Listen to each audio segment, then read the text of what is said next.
Well, I often show you photographs of the landscape that I take when I'm out on my morning walk.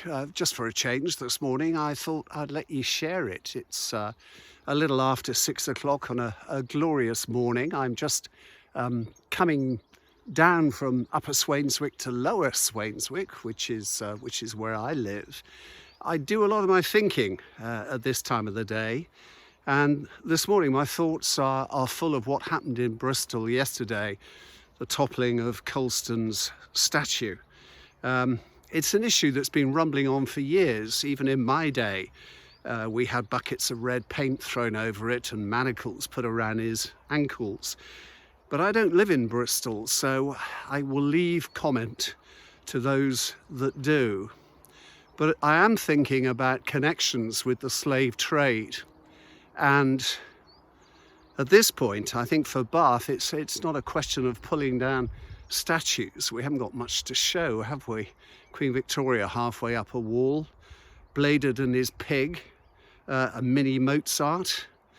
But it's the name of things that's the issue here. We cannot wash our hands of an association.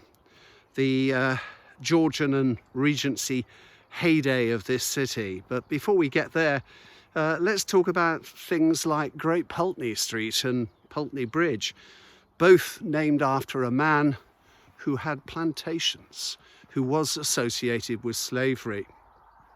Beckford, the Beckford Tower, another man who inherited estates in the West Indies. Even the Woods were financed in part by people with associations with slavery.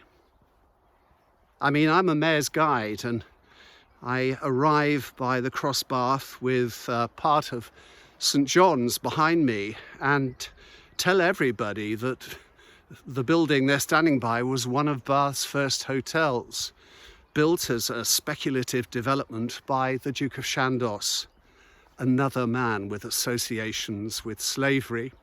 So Bath, I'm asking you this morning, should we hang our heads? And should we be thinking about renaming some of the features in this great city?